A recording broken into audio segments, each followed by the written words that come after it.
So this video is on probability. So recall from previous years that probability is how likely something is to happen. So that would be the number of favorable outcomes or what you want to happen divided by the total number of outcomes.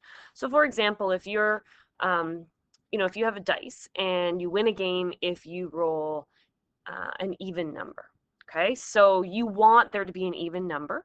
On a dice, there are 6 sides, so there are 6 total outcomes, and you want there to be an even number. So that means 2, 4, or 6. So there are 3 favorable outcomes out of 6 total possibilities, and the probability of you winning the game would be 1/2.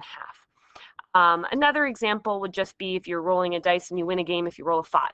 So there's only one time a 5 could come up out of the 6 possibilities, so that would just be 1 out of 6. Typically, when we write probability, we might write something like the probability of, say, event A happening would be, we use a notation like that. So a couple things just to note. There is a difference between theoretical probability, that's the probability that we expect or that something should happen, and then the experimental probability, which is the actual probability of something happening. So for example, if you rolled a dice, you would expect there to be a 1 in 6 chance, but that doesn't mean that there will be. Or if you are flipping a coin, you would expect that half of the time you get heads and half of the time you get tails.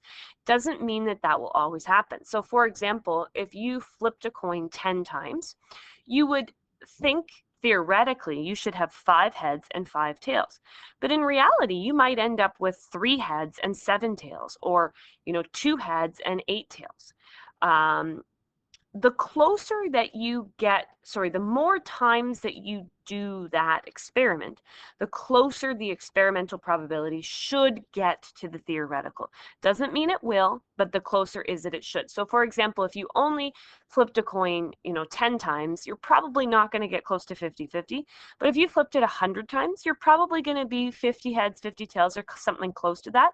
If you flipped it 1,000 times, you're probably going to be close to 500 and 500. It won't be exact, but the more times you do something, the closer you get to what should actually happen.